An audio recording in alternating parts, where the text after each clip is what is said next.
محمد الرسول اللہ صلی اللہ علیہ وسلم اس کائنات کی سب سے افضل اور اعلیٰ ہستی ہیں۔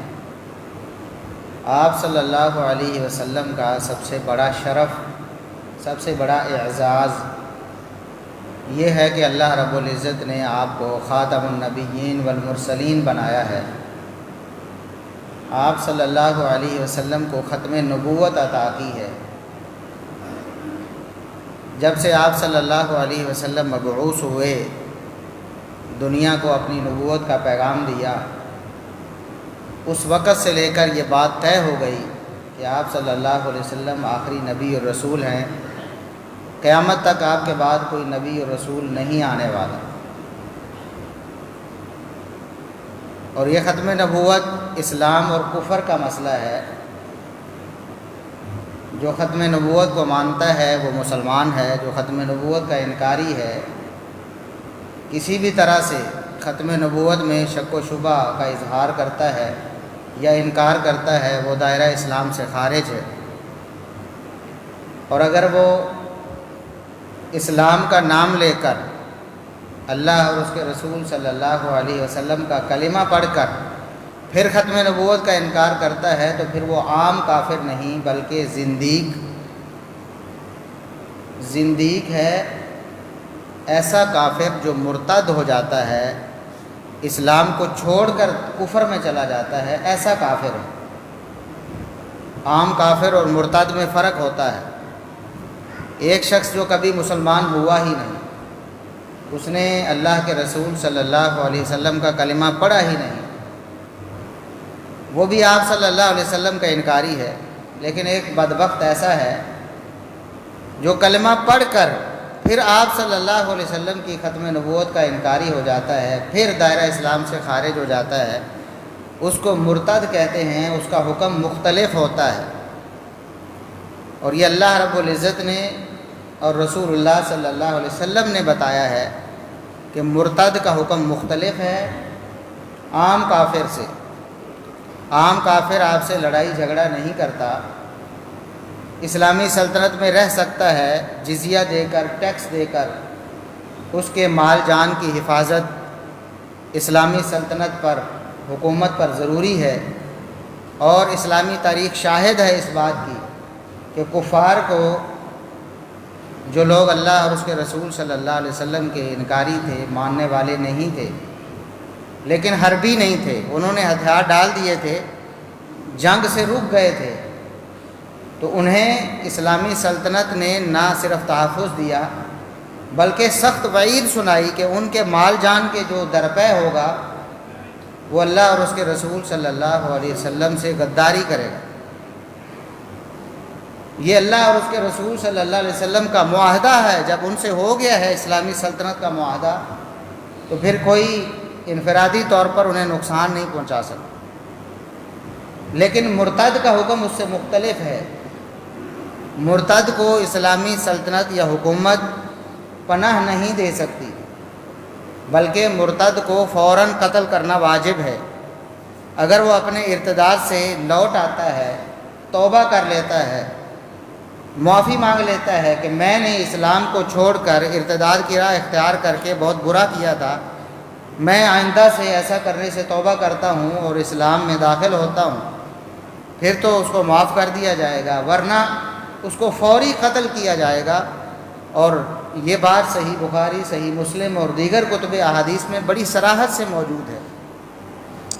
ایک تو رسول اللہ صلی اللہ علیہ وسلم کا فرمان ہے، من بدل دینہ فاقتلوہ، جو اسلام لا کر کوئی ایسا عقیدہ بنا لیتا ہے، ایسا عمل کر دیتا ہے جس سے وہ دائرہ اسلام سے خارج ہو جاتا ہے، جیسا کہ ختم نبوت کا انکاری ہو جاتا ہے، اس نے اپنا دین بدل لیا ہے، اسلام سے قادیانیت کو اختیار کر لیا ہے، اس کو قتل کر دو، اس کی سزا قتل ہے، اس کو زندہ رہنے کا کوئی حق نہیں ہے۔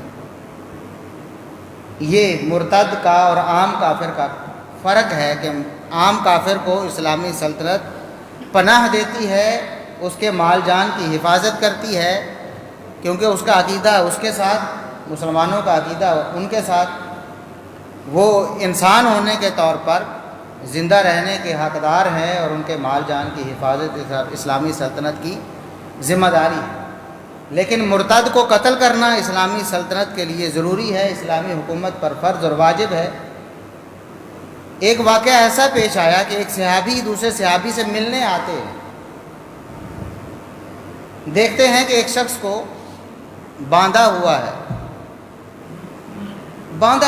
پوچھتے ہیں کہ کیا ماجرا ہے؟ سواری پر ہے، ابھی اترے نہیں ہیں، ملنے کے لیے آئے ہیں لیکن سواری پر ہی بیٹھے، پوچھتے ہیں کہ اس شخص کا کیا معاملہ ہے، اس کو کیوں پکڑا ہوا ہے آپ لوگوں نے؟ بتایا گیا کہ یہ مرتد ہو گیا ہے، اس نے اپنا دین بدل لیا ہے۔ تو فرمانے لگے کہ جب تک تم اسے قتل نہیں کرو گے میں اپنی سواری سے نیچے نہیں اتروں، کیونکہ رسول اللہ صلی اللہ علیہ وسلم کا یہ فرمان میں نے سن رکھا ہے کہ جو بندہ مرتد ہو جائے اس کو قتل کر دیا جائے، اس کے زندہ رہنے کا کوئی جواز نہیں، اس اللہ کی زمین پر وہ زندہ نہیں رہ سکتا۔ چنانچہ اس شخص کو قتل کیا گیا اور وہ صحابی پھر اپنی سواری سے اترے، کیونکہ یہ ایک ایسا خطرناک معاملہ ہے ارتداد کا۔ تو جو لوگ ختم نبوت کے منکر ہیں، کلمہ بھی پڑھتے ہیں، ختم نبوت کے انکاری ہیں، وہ عام کافر نہیں ہیں، وہ مرتد ہیں۔ لیکن ایک بات جو میں اس اسٹیج کی ذمہ داری سمجھتا ہوں، اس منبر کی، اس محراب کی، اور یہ ہمارا ہمیشہ سے پرامن نظریہ رہا ہے، یہ منبر و محراب ہمیشہ امن کی دعوت دیتے ہیں۔ اگرچہ قادیانی مرتد ہیں، دائرہ اسلام سے خارج ہیں، اسلامی حکومت کے لیے انہیں قتل کرنا ضروری ہے، لیکن یہ اسلامی حکومت کا کام ہے، کسی فرد واحد کا کام ہے۔ ہم نے آج تک اللہ کے فضل و کرم سے کبھی انارکی اور فساد پھیلانے کی دعوت نہیں دی۔ اگر کوئی عام بندہ، عام فرد ایسے قتل کرنا شروع کر دے گا تو پھر خانہ جنگی پیدا ہوگی، فساد فی الارض ہوگا، اس کا فائدہ نہیں نقصان ہوگا۔ اس لیے ہم یہ اپنی مجبوری سمجھتے ہیں کہ حکومت جن کے پاس ہے وہ اسلامی احکامات کو، اسلامی حدود کو نافذ نہیں کر رہے، اور ہمارے پاس حکومت نہیں ہے، سلطہ نہیں ہے، اختیار اور اقتدار نہیں ہے، اس لیے ہم یہ کام نہیں کریں گے۔ لیکن اس کا یہ مطلب نہیں ہے، ہرگز نہیں ہے، کہ مسلمانوں کی جو حقیقی اللہ اور اس کے رسول صلی اللہ علیہ وسلم کے ماننے والے اور حقیقی طور پر اس ملک کے وارث ہیں اور اس ملک کے بانی بھی وہی ہیں، اس ملک کے باشندے بھی اکثریت میں وہی ہیں، اس کمزوری کا یہ مطلب نہیں ہے کہ قادیانی اپنے قدم آگے بڑھانا شروع کر دیں،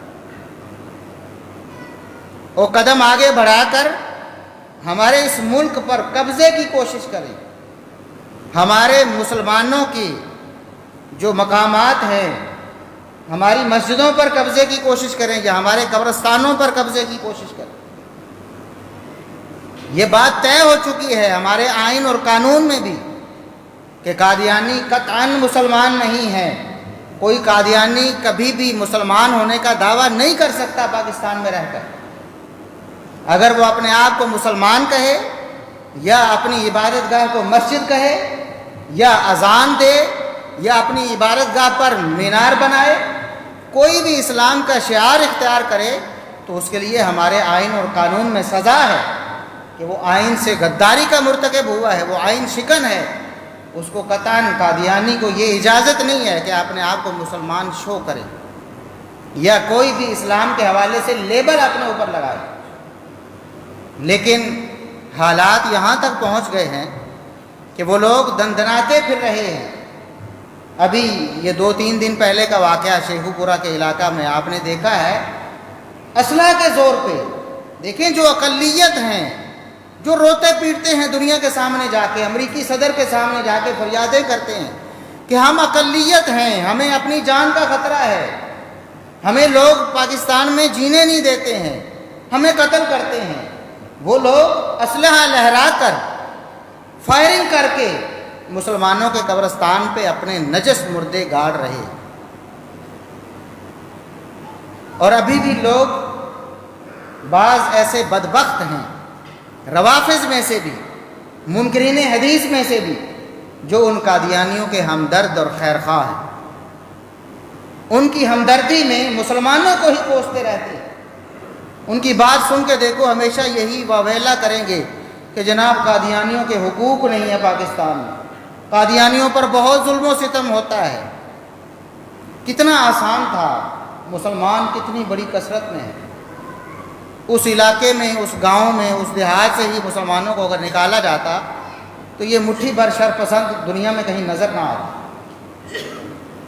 اگر ایک عالم کیا، مسجد کا ایک خطیب وہاں اعلان کر دیتا کہ قادیانیوں نے مسلمانوں کے قبرستان پر حملہ کر دیا ہے، ان کو نہ چھوڑو، قتل کر دو، تو یہ دنیا میں آج سانس نہ لے رہے ہوتے۔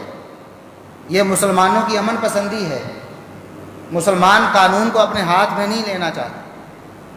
لیکن بتائیے کہ آپ کے گھر پر حملہ کرنے کوئی آ جائے، آپ کے گھر پر قبضہ کرنے کوئی آ جائے، آپ کیا کریں گے؟ کیا پہلے بھاگ کر سارے تھانے چلے جائیں گے کہ ہم ان کے خلاف FIR کرواتے ہیں، اتنی دیر میں وہ قبضہ کر لیں؟ مسلمانوں نے امن پسندی کے ساتھ ان کو روکنا چاہا ہے، لیکن انہوں نے پاکستان میں، اسلامی ملک میں، جس ملک میں وہ کافر قرار دیے گئے ہیں، جس ملک میں ان کے اوپر اسلام کا لیبل لگانا منع ہے، اس ملک میں انہوں نے اسلحہ لہرا کر، بلکہ فائرنگ کر کے مسلمانوں سے زبردستی اپنے مردے کو مسلمانوں کے قبرستان میں دفن کیا۔ یہ بات ہمیشہ سے طے رہی ہے، مسلمان ایک الگ قوم ہے، ان کا قبرستان بھی الگ ہے، ان کی عبادت گاہ بھی الگ ہے، ان کے معاملات، ان کے تہوار الگ ہیں۔ کافروں کے ساتھ نہ ان کے تہوار ملتے ہیں، نہ ان کے معاملات ملتے ہیں، نہ ان کے قبرستان ملتے ہیں۔ ہمیشہ سے یہ رہا ہے۔ رسول اللہ صلی اللہ علیہ وسلم کے عہد مبارک میں بھی کافروں کے قبرستان الگ تھے، مسلمانوں کے قبرستان الگ تھے۔ صحیح احادیث میں بڑی صراحت کے ساتھ موجود ہے کہ آپ صلی اللہ علیہ وسلم میں تشریف لے جا رہے تھے، راستے میں مسلمانوں کا قبرستان آیا تو آپ نے ایک بات ارشاد فرمائی، پھر آگے چلے، راستے میں پھر مشرکوں کا، کافروں کا قبرستان آیا، پھر آپ نے ان کے بارے میں ایک بات کہی، اور ہمیشہ سے یہی ہے، محمد الرسول اللہ صلی اللہ علیہ وسلم سب سے بڑے امن کے داعی ہیں۔ آپ سے زیادہ رحم دل اور امن پسند اس دنیا میں کوئی نہیں ہے۔ انسانیت کے حقوق کو اس دنیا میں متعارف کروانے والا آپ سے بڑا کوئی نہیں ہے۔ آپ صلی اللہ علیہ وسلم نے بھی یہ امتیاز روا رکھا کہ مسلمانوں کا قبرستان الگ ہوگا، کفار کا قبرستان الگ ہوگا۔ ایک یہودی یا ایک عیسائی، ایک ہندو، ایک مجوسی، ایک بدھ مت کا پیروکار، کوئی بھی ہو، ایک سکھ ہو، وہ عام کافر ہے، مرتد نہیں ہے، عام کافر ہے، اس کو بھی اجازت نہیں ہے کہ مسلمانوں کے قبرستان میں اپنے مردے کو دفنا دے۔ کوئی سکھ کسی مسلمانوں کے قبرستان میں دفن نہیں ہو سکتا، کوئی عیسائی، کوئی یہودی مسلمانوں کے قبرستان میں دفن نہیں ہو سکتا۔ حتیٰ کہ اس سے بڑی بات کیا ہوگی کہ اللہ رب العزت نے قرآن میں بتایا کہ اہل کتاب کی عورتوں سے شادی کرنا تمہارے لیے حلال ہے، تم اہل کتاب کی عورتوں سے شادی کر سکتے ہو، شرط یہ ہے کہ وہ پاک دامن ہو، ان کا کردار خراب نہ ہو۔ اس پاک دامن عورت سے آپ شادی کر سکتے ہیں، چاہے وہ یہودی ہو، چاہے وہ عیسائی ہو۔ یہودیہ عورت سے آپ نے شادی کر لی ہے، آپ کے گھر میں رہ رہی ہے، آپ کے بچوں کی ماں بن گئی ہے، فوت ہوتی ہے، آپ کے قبرستان میں دفن نہیں ہو سکتی۔ عیسائی ہے، عورت ہے، عیسائی عورت، آپ نے شادی کر لی ہے، آپ کی بیوی ہے، پاک دامن تھی، آپ نے اس سے نکاح کر لیا، آپ کے گھر میں ہے، آپ کے بچوں کی ماں بن گئی ہے، آپ کی رشتہ داری ہے اس سے، لیکن مرنے کے بعد وہ آپ کے قبرستان میں دفن نہیں ہو سکتی۔ لیکن یہاں کیا ہے؟ ایک کافر ہے، اور ایسا کافر جو مرتد کافر ہے، جس کا حکم عام کافر سے مختلف ہے، وہ زبردستی آپ کے قبرستان میں دفن ہونا چاہتا ہے۔ حالانکہ خود قادیانیوں کے نزدیک بھی ان کی اپنی کتابوں میں یہ بات لکھی ہے کہ قادیانیوں کے احمدی، وہ تو اپنے آپ کو احمدی کہتے ہیں، کہ ہم غلام احمد قادیانی کو دجال کو ماننے والے ہیں. جو غیر احمدی یعنی غیر قادیانی ہے جو بھی ہے وہ کافر ہے، چاہے 6 ماہ کا بچہ ہو.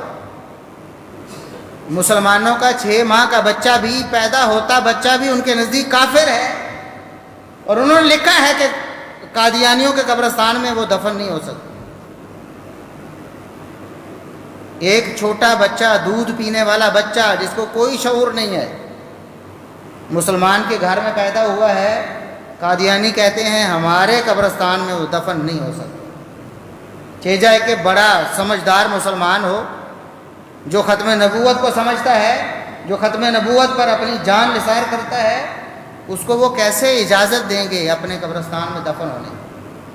لیکن کیسی بدماشی ہے کہ اسلحے کے زور پر ہمارے ملک میں، ہمارے قبرستان میں، مسلمانوں کے قبرستان میں اپنے نجس اور کافر اور مرتد مردوں کو وہ دفن کر.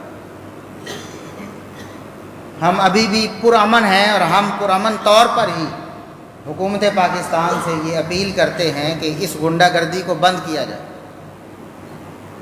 دیکھیں ہماری دعوت یہی ہے امن پسندی کی، لیکن کوئی بندہ کب تک امن پسند رہ سکتا ہے؟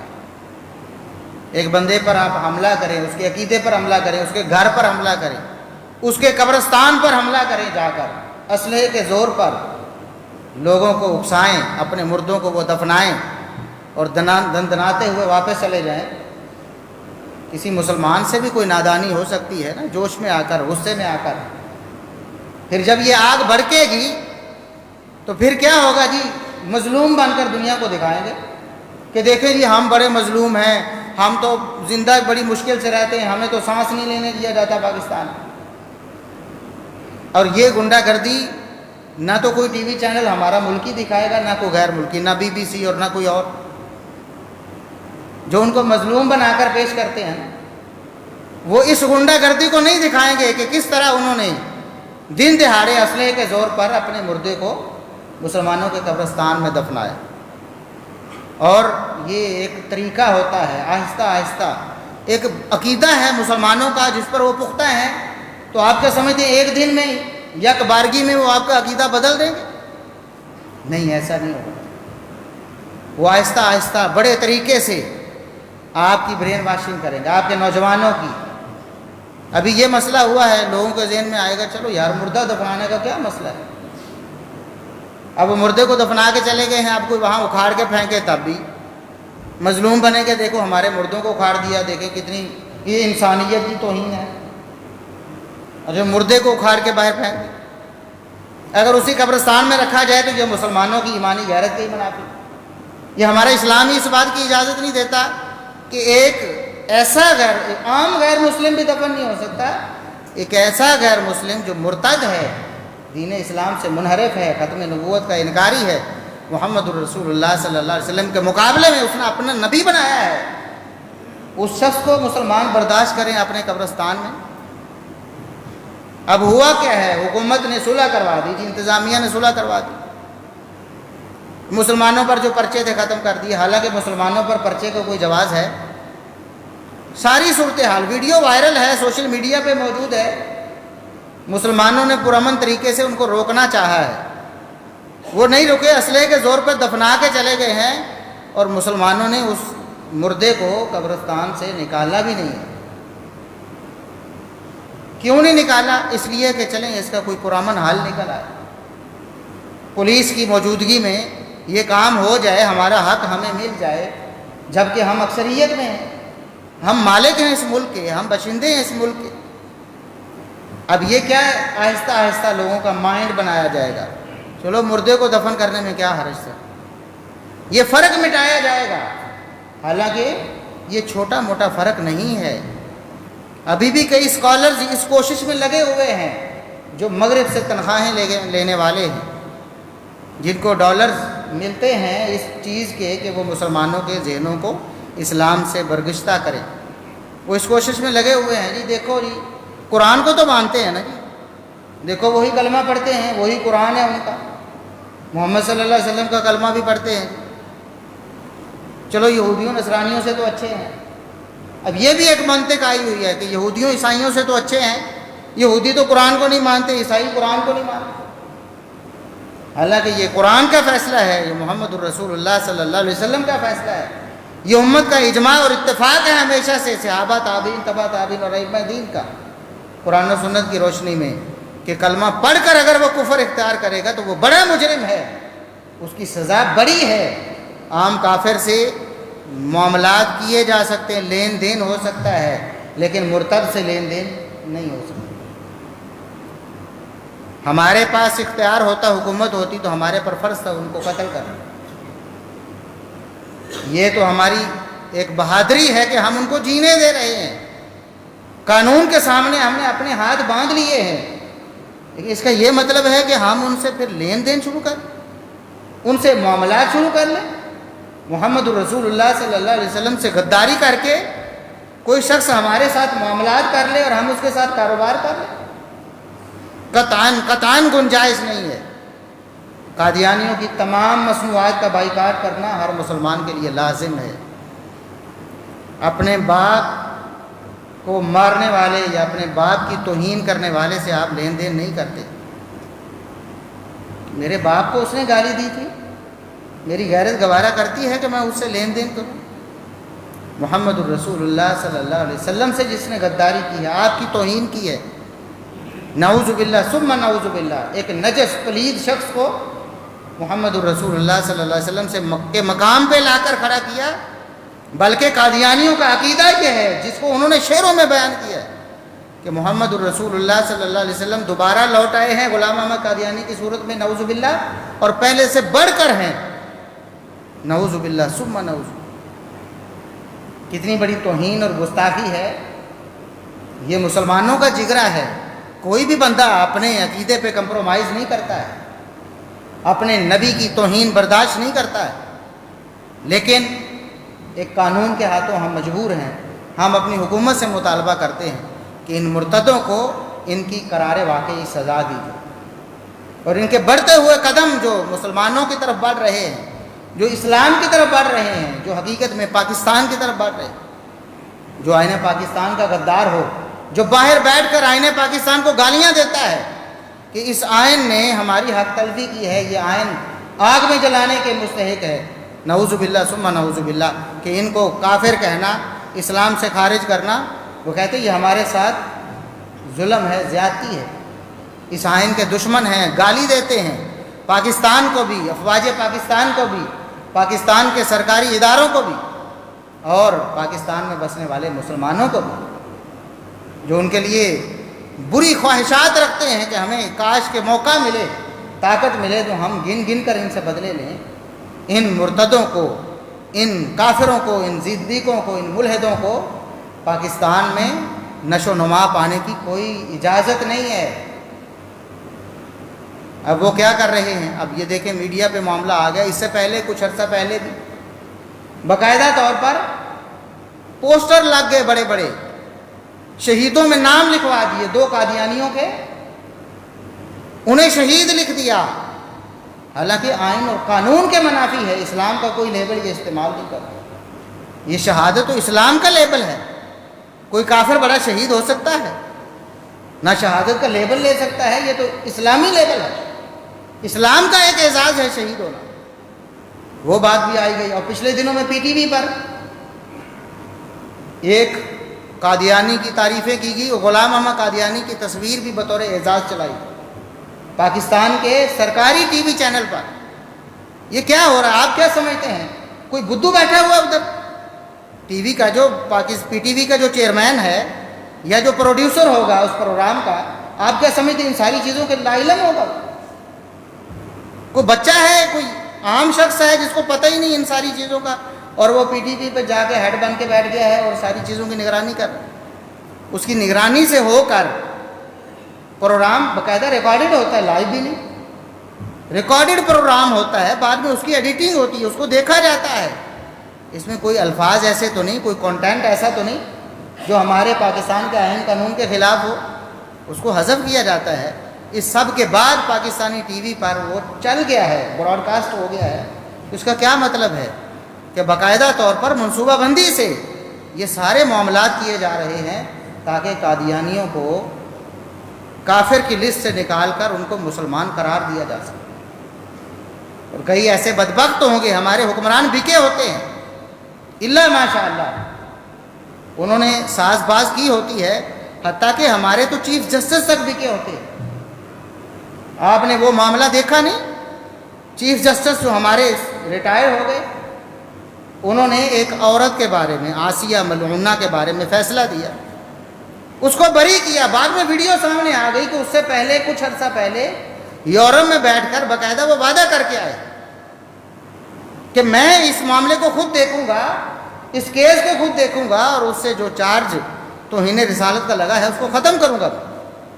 اور کچھ عرصے بعد اس نے کیس کو دوبارہ کھلوا کر اچانک راتوں رات فیصلہ کر کے اس کو نکال دیا۔ انہوں نے تو پہلے سے یہ ساز باز کی ہوتی ہے۔ تو مسلمانوں کو ہوشیار رہنا ہوگا، اپنے آپ کو بیدار کرنا ہوگا۔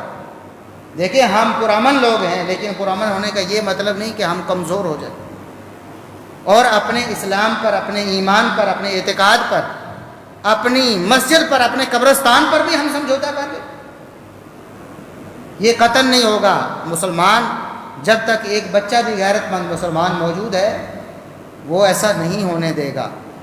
ہم آج وعدہ کریں کہ ہم ختم نبوت کے حوالے سے اپنے بچوں کو زیادہ سے زیادہ آگاہی دیں گے، تعلیم دیں گے۔ ختم نبوت کے حوالے سے کورسز کروائے جائیں گے جن میں ہماری نوجوان نسل کو اس عقیدے کی اہمیت کا بتایا جائے گا، اور قادیانیت کی جو سازشیں ہیں، ان کی جو ریشہ دوانیاں ہیں، ان کے بارے میں آگاہی دی جائے گی کہ یہ کس طرح ہمارے نوجوانوں کو سوشل میڈیا پہ جکڑ رہے، ہمارے نوجوانوں کو ویزوں کا لالچ دے کر۔ یہ آپ کے سرگودا شہر کی بات ہے، خود میں ان لوگوں کو جانتا ہوں جن لوگوں نے قادیانیت اختیار کی صرف ویزے کے لیے، لڑکی کے لیے۔ لڑکی کا لالچ دے دیا انہوں نے کہ ہم آپ کو رشتہ دیتے ہیں، یہ لڑکی ہے، لڑکا جناب مرتد ہو گیا۔ یہ اس لڑکے کے کزن نے مجھے بتایا کہ ہمارے خاندان میں یکے بعد دیگرے لوگ قادیانی ہوتے چلے جا رہے ہیں، ایک کے بعد دوسرا، دوسرے کے بعد تیسرا، وہ کھینچتے چلے جا رہے ہیں۔ ویزوں کا لالچ دیتے ہیں کہ آپ قادیانی ہو جائیں، ہم آپ کو فلاں ملک میں پناہ دیں۔ لڑکیوں کا لالچ دیتے ہیں کہ آؤ، یہ لڑکی، ہم خوبصورت لڑکی آپ کے لیے پیش کرتے ہیں، آپ قادیانی ہونے کا فارم بھریں اور اس کے بعد شادی کریں اور بیرون ملک روانہ ہو جائیں۔ اور ایسے لوگ انہوں نے نکالے ہیں ہمارے ملک سے۔ یہ ہمارے نوجوانوں کے خلاف ہمارے ملک میں رہ کر اس طرح کی سازشیں کر رہے ہیں۔ ہم پرامن لوگ ہیں اور پرامن طریقے سے اپنی حکومت سے یہ مطالبہ کرتے ہیں کہ ان کے بڑھتے ہوئے قدموں کو روکا جائے اور مسلمانوں کے شعائر کی حفاظت کی جائے۔ اللہ سے دعا ہے کہ اللہ رب العزت ہمیں قرآن و سنت پر عمل کرنے کی توفیق عطا فرمائے اور عقیدہ ختم نبوت پر مر مٹنے کی توفیق عطا فرمائے۔ وآخر دعوانا ان الحمد للہ رب العالمین۔